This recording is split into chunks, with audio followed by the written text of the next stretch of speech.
Awesome. Well, welcome to another episode of A Podcast. Your host, Stephen Maxted. And today, very fun guest on here, Wize Otero, a fellow podcaster and producer. And Will, thanks for making time to be on the episode today. And I'm excited to talk about podcasting, the thing that we do. The pleasure's on mine, brother. I love being a guest. It's much easier being a guest sometimes. It is fun. Yeah, I have reverse roles sometimes, and it's fun being on the other end of it. But it's great to be doing this too, and so excited to get into it. And why don't you tell the guests a little bit about yourself and what got you into podcasting? We'll flow off that. Okay. Well, I'm a podcaster. I produce podcasts. By day, I am a pit boss in a casino. Nice. And afternoons, I'm a podcaster, and so I started podcasting in 2020 at the height of the pandemic. I was originally going to do a sports podcast in 2019 with a friend of mine, but him and his girl got pregnant, so he had to take it. He had other priorities to take care of. So when 2020 hit and we was hit with the pandemic, and I was furloughed from work for a few months, I finally decided to press record and then release my podcast. Awesome. That's fantastic. And what was like the original goal when you started doing your podcast? Because it sounds like it started off as like a sports one, but I think when it first started, right, it was just me talking about what was going on, about all the nonsense with the election, the George Floyd situation, and so many other stuff. And I was enjoying podcasting. I just wasn't enjoying the content.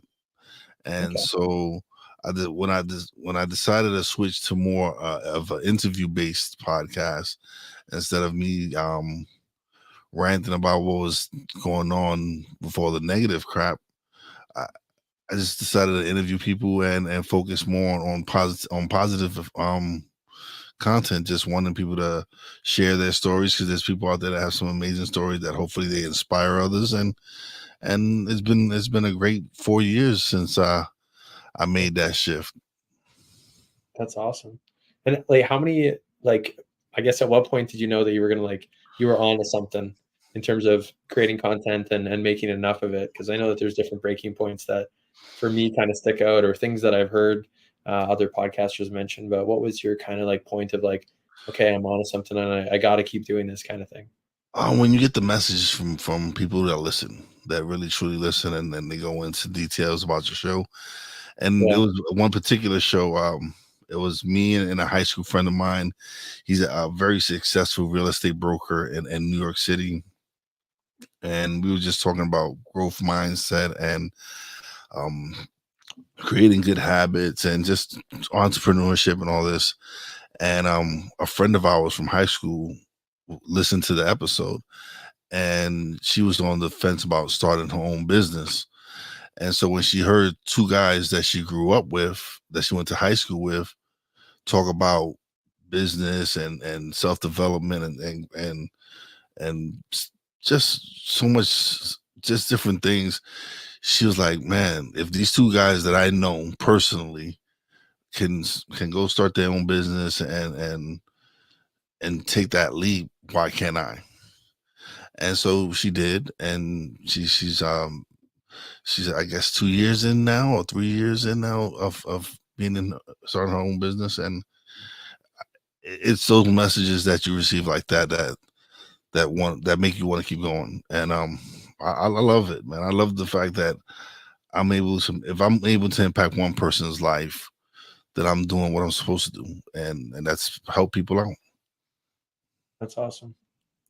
That's so fantastic to hear, genuinely, because it's, part of our podcast here is, business, and there is a business on its own behind the podcasting scene as a whole. Or there definitely can be, but I would say that's a huge goal right there, is exactly that, is just starting the conversation. I think one of the biggest spinoffs for us as well is like the conversations after the conversation, both with guests and with folks that have listened or, watch a short from us and then comment and then kind of get involved after that. I think that's huge to hear as well. From your side there about inspiring one person, and I'm sure it's going to have a domino effect.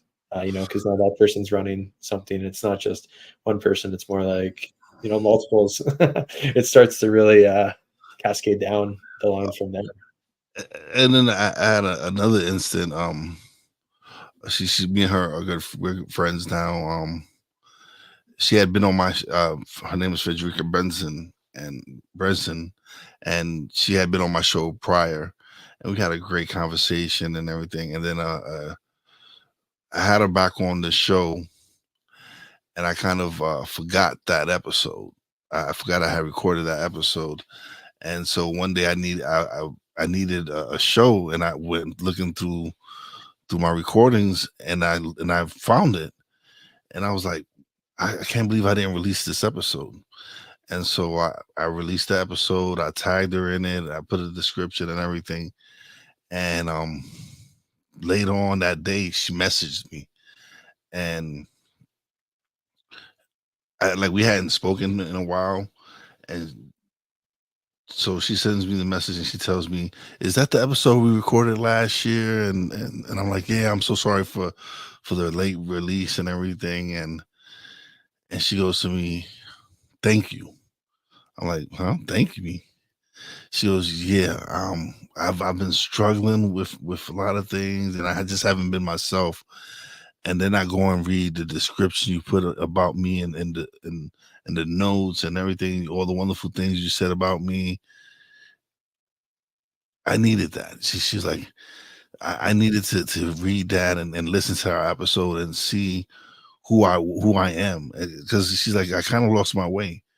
And so to have her have the episode that we recorded a year prior have the impact on her now, or like a year later, it was like, oh man, like this is amazing. This being able to impact people's lives and show them that, hey, regardless of what you're going through at that moment, you can always there's always a light at the end of the tunnel. No, that's awesome to hear. I mean, I think sometimes we're so hard on ourselves. And yeah, that's great to hear that you could be, yeah, the later end for someone, even if it was an episode that was semi, lost behind the scenes and then brought back to But you know what? Yeah, It was meant to come out when it came out, totally. because she needed that at that moment. And Yeah, so things happen for a reason. And if episode is meant to come out, it'll come out. And then I truly do believe that. There's been times where people canceled on me and they rescheduled. And when they reschedule, we have a phenomenal talk. And it's because at that point in time, that interview wasn't supposed to happen. And then when it happens, it happens. that's awesome. We have a very similar philosophy that way. I talked to my team about booking people, and I'm like, you know what, if someone moves out, we've had this one individual, I think, push out like a few months, but it's always like 2 weeks at a time. And so it's like, I'm like, eventually we'll have them on. It'll be wonderful. This guest, but I guess, their schedule's busy, and yeah, it will be a big episode for us when that happens. But yeah, timing's just got to be right for you. You can't force anything. Oh no, man! It's some life happens. So sometimes people have to cancel, people have to reschedule, and it happens. I don't get upset over that. It's like you don't know what that person is going through. Some Yep. people just ghost you. Some people just they'll send you a message and be like, "I'm sorry, it's last minute," but and you just accept it and move on. Like I'm not gonna stay there and get upset over it. Why? It Yeah. happens. I've had to cancel on people when they wanted to interview me, because life happens. Yep. Absolutely. And what's been, I guess, one of the biggest challenges when starting a podcast, and going through the process of learning, and I would say probably the stage now of perfecting your art and getting Starting yeah. starting because for me it was, I was just making excuses. I was like, oh, who's gonna want to listen to you? You sound horrible. Oh, like just me making excuses on why I shouldn't start a podcast. And then Right. when I finally decided to press record, and and it was probably 7 minutes long. It wasn't even that long.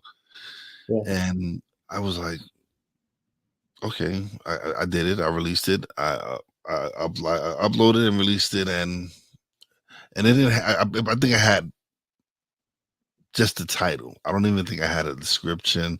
I don't think I had a thumbnail. Anything. Right. I didn't have anything, and so it just took me doing that first episode for me to just like, okay, I could do it. I can do this. And then episode 2 took like a month later, and then episode 3 was like 2-3 weeks later, and then I just started getting more consistent with it once I started getting more comfortable. Yeah, absolutely. And how many episodes have you done to date, approximately?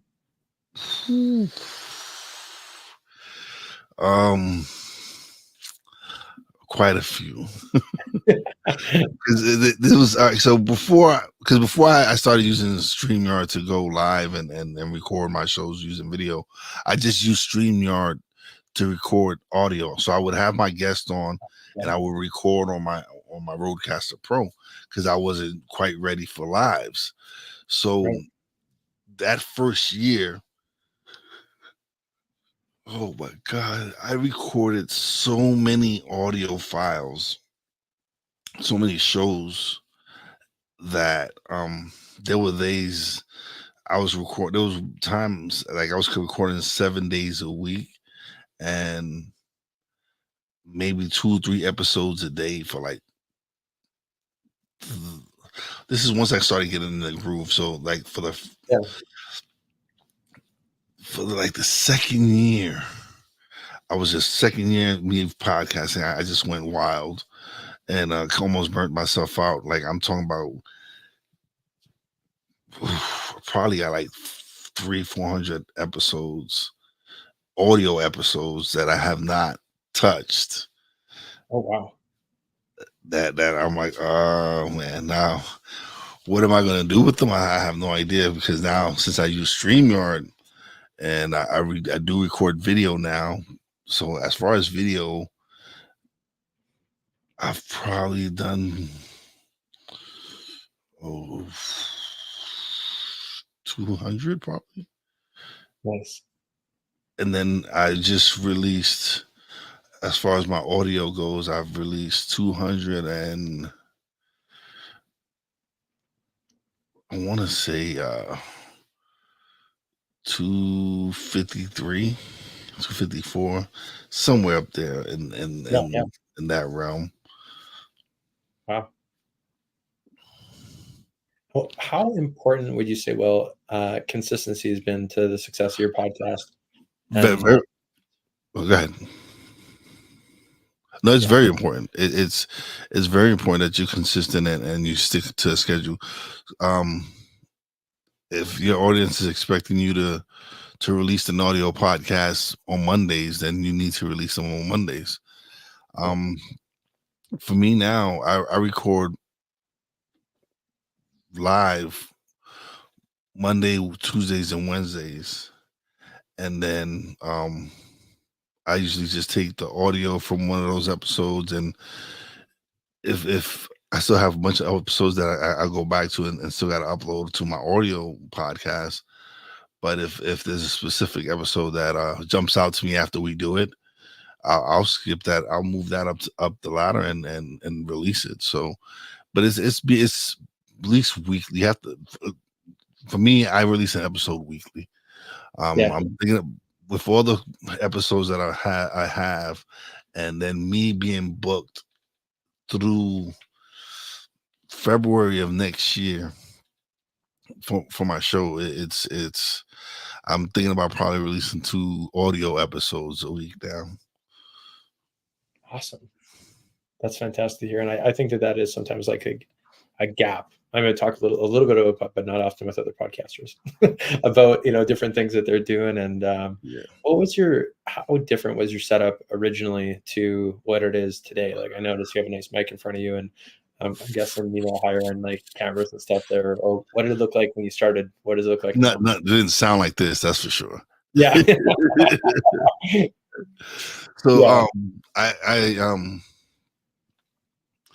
my first setup was a Behringer podcast studio that I purchased on Amazon for $160. It Okay. came with a mic, a headphone, a little mic stand, a mixer, Right. and an adapter so I can connect my mixer to my laptop. Yep. And I used Audacity to record the audio. And so that's how I started. Yeah. And once I decided that this was something that was important to me, and I figured out that this was my purpose to really come out and do my podcast and help people, and at the same time I'm learning as well. Yeah. So I started investing in myself. I purchased a Rodecaster Pro. Um, the mic I have two of these Audio Technica mics that I really do enjoy, and they probably $300-400 each. Yeah. So I just felt that people are listening to me and people are watching my videos and stuff like that, then I need to be mindful of that and Yeah. invest in myself, because I need to provide them with the best quality in sound and video possible, because they're investing something very precious. When someone is listening to your podcast and they're giving you their time, they're never getting that time back. Yeah. So you have to be grateful for them giving you their time. So I felt that since they were giving me something very precious as their time, that they deserve to have quality. I had to make sure my sound improved and my video improved, and that's how I just felt. It was just felt right to me to do it that way. Yeah. Yeah.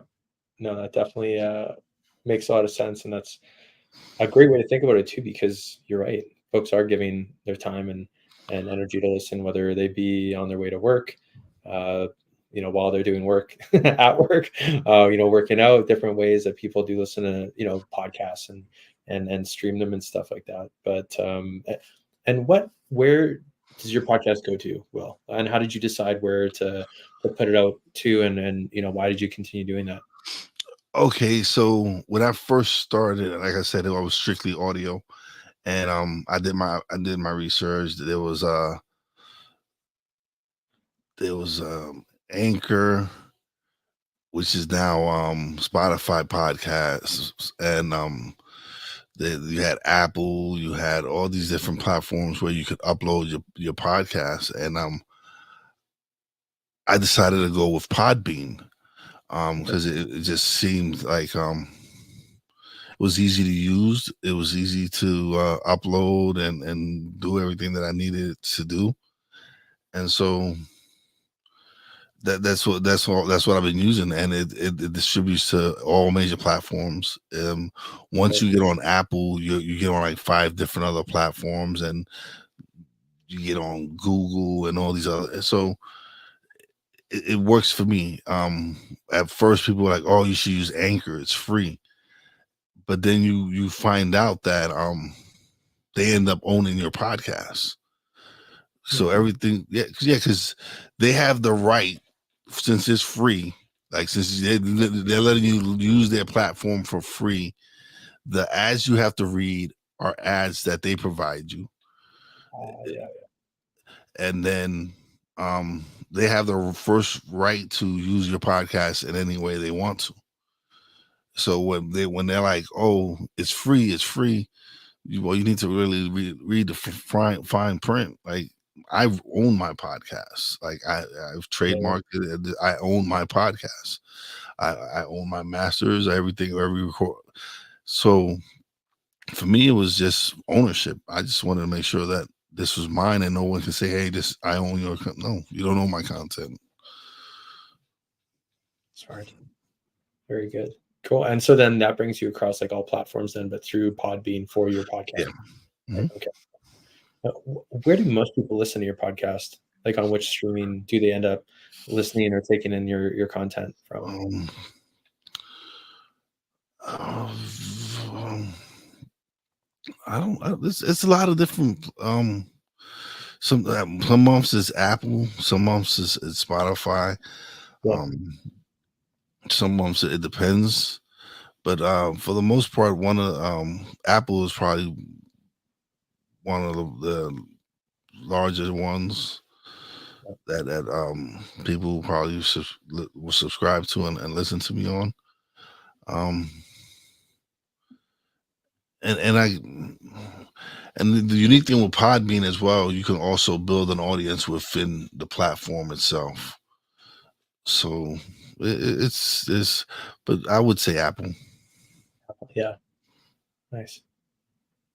Good. If you were to give advice to someone starting a podcast, we might have like skimmed over this a little bit, but besides just getting started, what would be the like second most important thing for them to do after that? I guess quality of mics is what I was maybe picking, or equipment in No, general. no, because when you start worrying about that, like you won't do it because you're like, oh, you're not gonna do it because you're gonna be like, I need to wait till I get a good mic. Yeah. Okay. So the best thing is, yes, get started. Yeah. The next thing is decide what you want to talk about. What do you want your podcast to be? Like Yeah. when I first started, I was all over the place, and it wasn't until I decided to decide that it was going to be an interview based podcast and that I was going to interview coaches, entrepreneurs, people who had experienced some who experienced life. And because everyone has a story, right? Everyone has something in their life that has impacted them, and I just wanted to give them that platform to be able to share their story. Yeah. Absolutely. I guess you mentioned some friends or like some friends and some differences that you've made.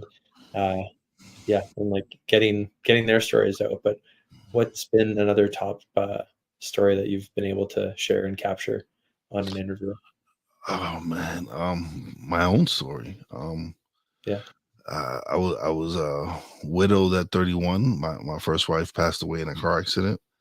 Um, and it was just one tragedy after another. Um, so 1 year after I lose my wife, I reunite with my dad after 25 years of not knowing where he was at, not seeing him. I reunite with him in May of 2009. I go visit him in Puerto Rico Father's Day weekend of of '09. I arrive Friday, see him, we hug, we embrace, and I forgive him, and it was just a special moment. Um, the next morning he passes away.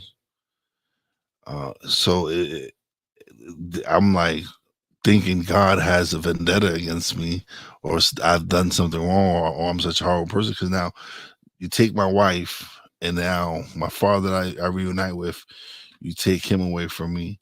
And then in another 3 4 years, I buried two brothers, an uncle, and an aunt that helped raise me. So now I'm like, I'm angry.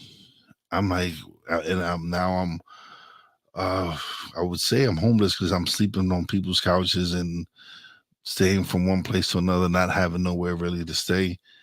Yeah. And it was me just drinking. Like nobody wanted to deal with. I was drinking, and I didn't. Nobody wanted to deal with me, and I didn't want to deal with anyone else because I was hurting. And so it wasn't until of the voice in my head was like, "This isn't you. This isn't the path that you're supposed to be on." And I turned my life around. Started working and just working on myself, speaking to a therapist and finding a job and just turning the page. And I meet my wife that I'm with now, and it's been a blessing. Is life perfect? No. It's still it's life. You still have your issues, but at that point in life, I just didn't know how to deal with grief. It was, and my way of dealing with it was downing a big bottle of tequila, and Oh, then tequila. yeah, Yeah. Sorry, I was it's not. I was numbing the pain. That's how I numbed the pain. Well, But yeah, once it wears off, man, the pain is still there. yeah, So um, sought therapy, turned my life around. Like I said, met my wife, fell in love, um, and just been working hard ever since, man. I've been at my job now for over 10 years.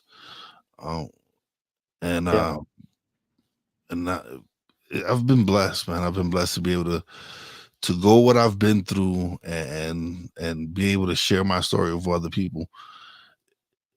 I'm blessed to be able to do it, and especially on my platform. I love being able to inspire people, and hopefully someone out there might be struggling with something yeah, and listen to my story or my guest story and be like, man, if they can overcome these obstacles, I can overcome whatever I'm going through in life.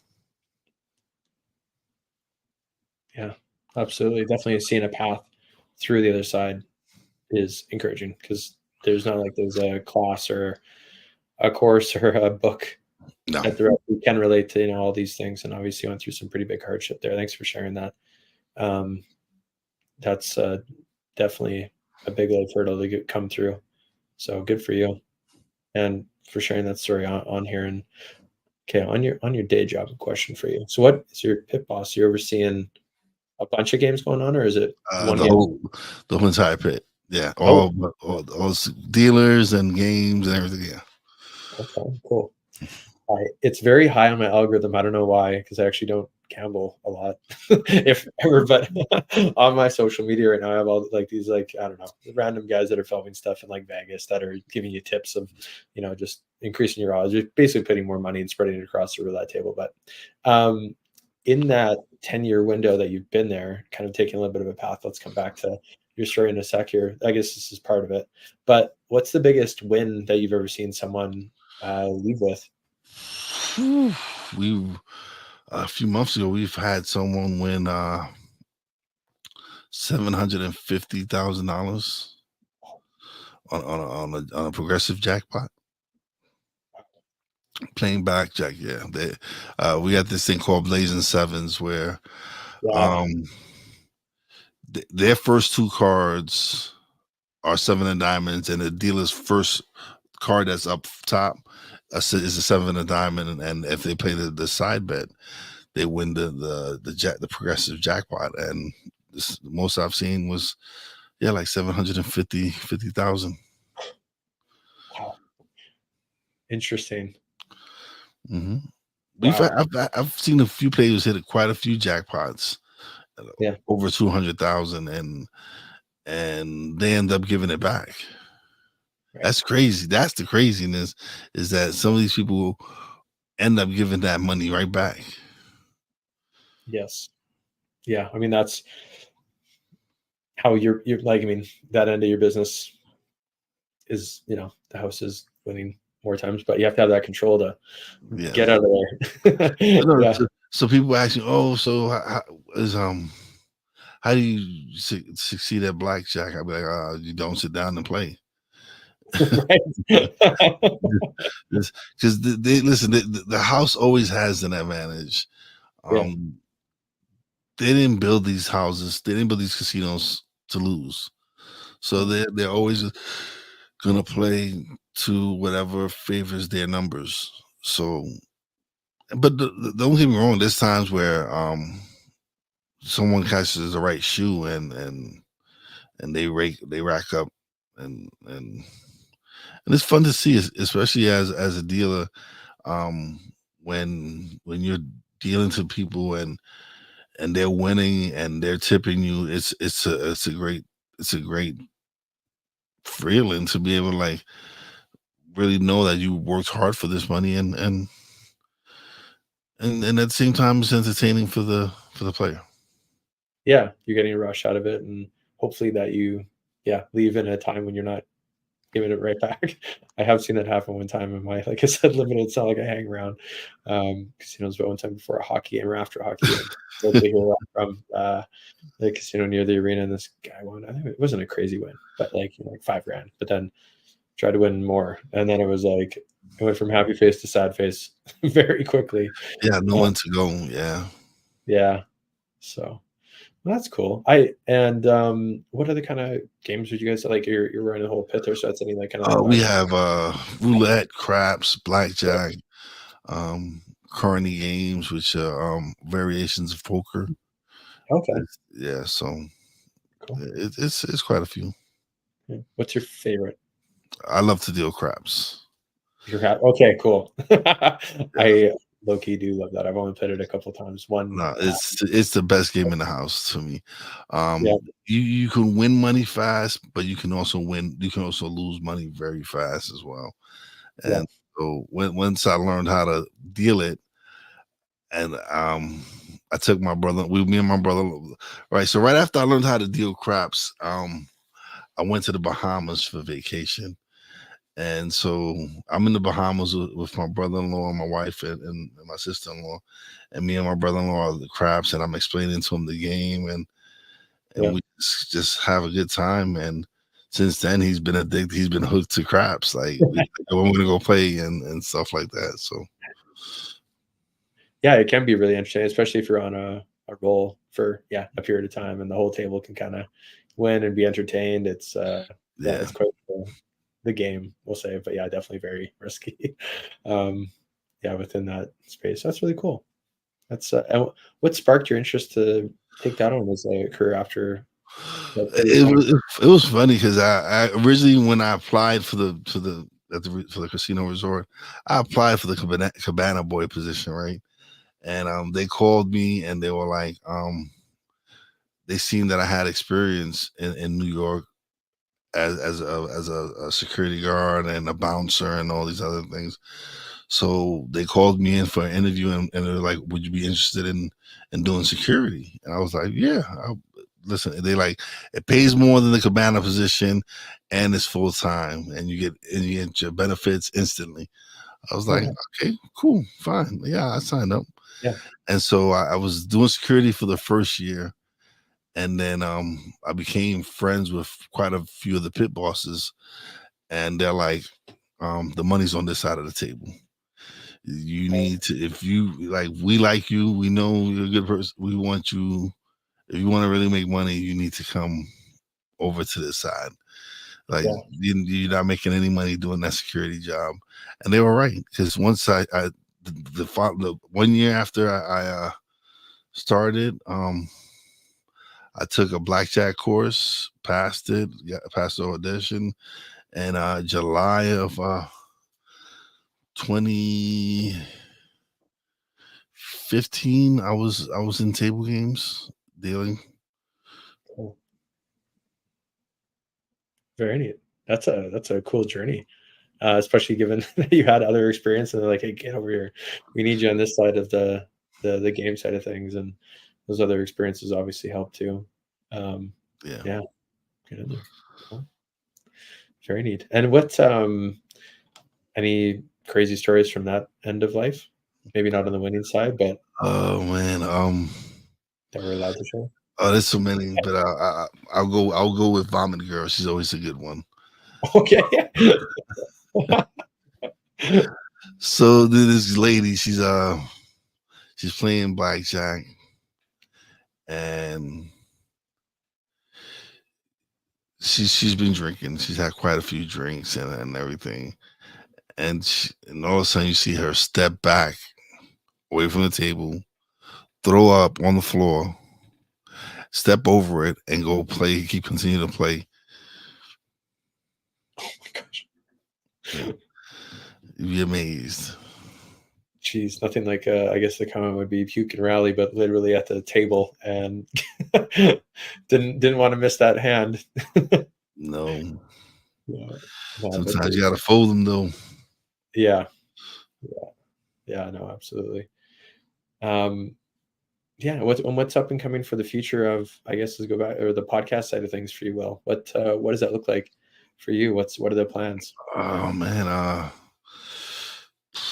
just continue to have these great conversations. Like I said, I'm booked into March as far as my podcast, which I got to have you on as well. But I sent you the link that you won't have. You can sign up for much earlier time. Awesome. I don't want you to wait till February, March. So use that link, and then we'll schedule you and have you on my show. Yeah, for sure. Look forward to it. But so you're just gonna keep going. Any like goals or milestones for you that you're now like heading towards?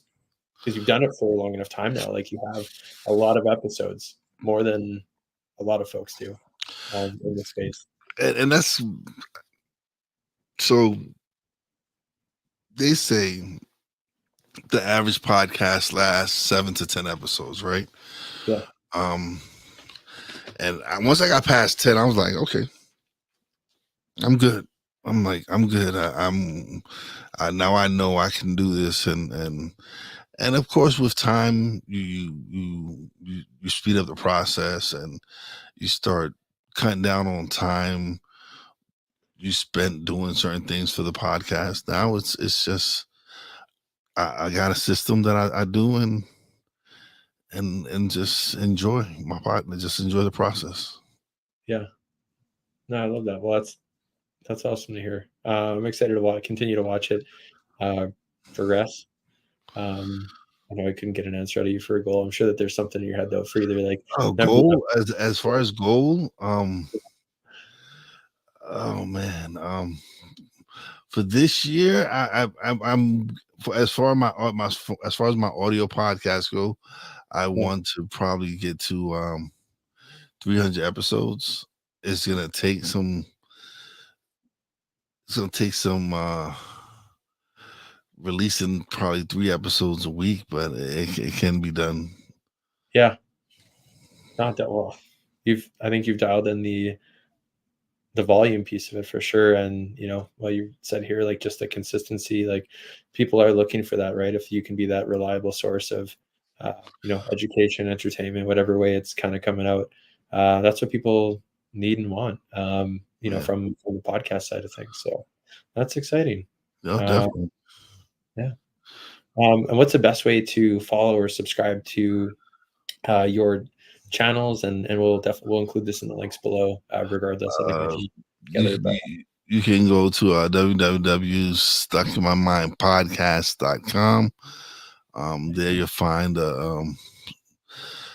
links to the episodes, links to the YouTube channel, and you can find it on, like I said, on all major platforms: Spotify, Apple, Google. YouTube now has podcasts. So yeah. Oh, that's awesome. We'll include those links, like I said, for the listener here below. And any closing comments from you, Will? Otherwise, I'm rock and roll here. No, I'm just grateful for you having me on the show, man. I really appreciate it. It's been great to have you on and chat with a fellow podcaster and hear about your story and hardships within the journey and overcoming that. That's huge. I think we're just touching the surface on it. So we'll have to do a 2.0 or cover more on my episode there. So yeah, definitely. So I sent you the link. So sign up and so you can get it done and have another great conversation. Yeah, I appreciate it. Well, this has been great. We'll chat more soon. Definitely.